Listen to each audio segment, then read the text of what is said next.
Welcome back to point blank. నాతో రేవంత్ రెడ్డి ఉన్నారు. రేవంత్ రెడ్డి గారు, ప్రింటింగ్ ప్రెస్ నుంచి మొదలెట్టిన మీ ప్రయాణం ఇవాళ సరే నాయకుడిగా ఏ స్థాయిలో ఉన్నారు తెలుసు, కోట్లు సంపాదన స్థాయిలో రెండు ఒకే స్థాయిలో ఉన్నాయా? రెండు బాగానే, రెండు కరెక్టే. అంటే తప్పేముంది? 800 ఎకరాల భూస్వామి కొడుకు, ఒక పోలీస్ పటేల్ కొడుకు, పోలీస్ పటేల్ మనవాడు, ఒక ఊర్లోనే సగం భూములు మా ఉన్న కాడ నుంచి 40-50 ఎకరాలకు పడిపోయినాం. అక్కడ నుంచి మళ్ళీ లేచినాం. నేను ఒక ఆర్టిస్ట్ని, అడ్వర్టైజింగ్ ఏజెన్సీ రన్ చేసిన, ఆ తర్వాత ప్రింటింగ్ ప్రెస్ పెట్టుకున్నా. అక్కడ నుంచి రియల్ ఎస్టేట్ వ్యాపారం చేసిన, ఆస్తులు సంపాదించిన. తప్పేముంది?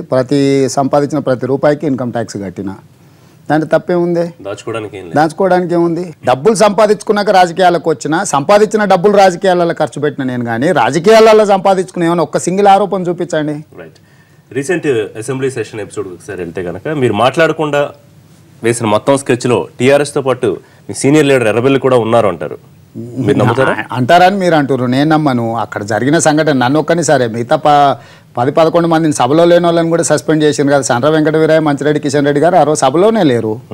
ఈరోజు కేసీఆర్ గారికి సూటిగా నా కళ్ళలకు చూసే ధైర్యం లేదు. 100%. ఎందుకు నన్ను సభలో నుంచి పదే బహిష్కరిస్తున్నాడు?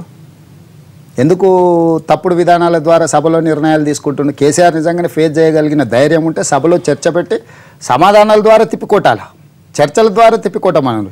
ఈరోజు కేసీఆర్ చెప్తున్న ప్రతి మాట అబద్ధమని నేను నిరూపిస్తాను శాసనసభలో. నిరూపించకపోతే రాజకీయాల నుంచే దూరంగా ఉంటా. అయితే ఆ సెషన్స్లో మీరు మాట్లాడకపోవడమే మాట్లాడిన దానికన్నా కూడా ఎక్కువ మైలేజ్ ఇచ్చింది, కరెక్టేనా? మైలేజ్ అనేదాన్ని మనం స్కేల్ చేయలేము. బీజేపీతో మధ్యలో మీ పేరు ఒకసారి లింక్ అవుతూ ఉంటుంది. అంటే మొదట్లో ఆర్ఎస్ఎస్ భావజాలమా? రాజ్నాథ్ సింగ్ అంటే మీకు చాలా అభిమానం అని కూడా విన్నా. అంటే నాట్ ఓన్లీ రాజ్నాథ్ సింగ్, నాకు సంఘం బ్యాక్గ్రౌండ్ నుంచి ఎవరు వచ్చినా కూడా ఎప్పుడైనా కనిపిస్తే నమస్కారం పెడతాం. లేకపోతే సంఘంలో ఉన్న ఆ నేపథ్యం నుంచి వస్తే ఎవరైనా పెద్దోళ్ళు కనిపిస్తే కాళ్ళకి నమస్కారం పెట్టడం అనేది అది ముందు నుంచి మాకు అలవాటు అయింది. అంతే తప్ప దాంట్లో ఇవాళ కిషన్ రెడ్డి గారు ఉన్నారు, నాకు చాలా దగ్గర ఫ్యామిలీకి కావాల్సినోడు. లేకపోతే సంఘంలో ప్రచారకులు చాలామంది ఉన్నారు, శ్యామ్జీ అని ఇట్లా కొంతమంది. సో మేమందరం కూడా కలిసి, ఇప్పుడు రామాధవ్ గారు ఉన్నారు, రామాధవ్ గారు మేమంతా కలిసి పనిచేసినాం. సో రామాధవ్ గారు అక్కడికి వెళ్ళిపోయారు, నేను ఇక్కడికి వచ్చిన. సో ఒకే సందర్భంలో స్టార్ట్ అయినా కూడా ప్రయాణాలు రకరకాలుగా. బీజేపీలోకి వెళ్ళే ఆలోచన అంటే నేనేమంటున్నా అంటే, ఉన్న పార్టీలో ఏం సమస్య వచ్చిందని ఇంకో పార్టీ దిక్కు చూస్తా. ఈ రోజు ఈ పార్టీలో నాకు అన్ని రకాలుగా సృష్టిస్తున్నప్పుడు మీకు ఇబ్బంది ఉంది అనేది మీరు అట్లా అనుకున్నా నాకు ఇబ్బంది లేదు. నా వల్ల ఎవరికైనా ఇబ్బంది వస్తే బయటకు పోవాల్సింది, కానీ నేను పోవాల్సిన అవసరం ఏముంది? ఒకవేళ నాకు నచ్చకపోతే ఎవరన్నా వాళ్ళని నేను ఇబ్బంది పెట్టినా అని మీరు అనుకుంటే వాళ్ళు పోతారు తప్పితే నేను వెళ్ళాల్సిన అవసరం ఏముంది? టీటీడీపీ భవిష్యత్ అధ్యక్షుడు రేపు అంతా బాగుంటే 2019లో సీఎం అభ్యర్థి రేవంత్ రెడ్డి అనుకోవచ్చా?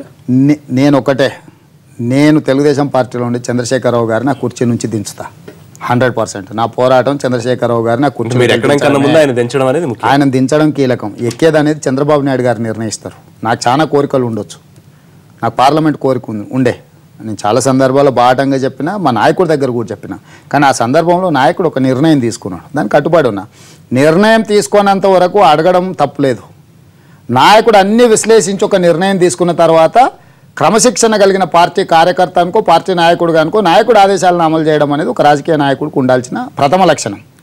నేను దాన్ని సంపూర్ణంగా నేను విశ్వసిస్తాను, నమ్ముతాను. చంద్రబాబు నాయుడు గారు అందరికీ అన్ని అవకాశాలు ఇవ్వలేడు. ఒకటే ఉన్నప్పుడు ఒక్కరికే ఇవ్వగలుగుతాడు. ఆశించే వాళ్ళు 10 మంది ఉన్నప్పుడు ఇవ్వగలిగింది ఒక్కరికే కదా. సో ఆయనకున్న పరిస్థితిని కూడా మనం అర్థం చేసుకోవాలి. ఎవరి వాళ్ళు అనేది నాయకుడు డిసైడ్ చేస్తాడు. చూద్దాం సందర్భం అనుకూలంగా ఉంటుందా లేకపోతే ఎలా ఉంటుంది అనేది భవిష్యత్తులో. Anyway thank you Revanth Reddy గారు పాయింట్ బ్లాంక్ వచ్చినందుకు. ఇది టీటీడీపీ లీడర్ రేవంత్ రెడ్డితో పాయింట్ బ్లాంక్. మరిన్ని పొలిటికల్ అప్డేట్స్ కోసం చూస్తూనే ఉండండి ఎన్టీవీ.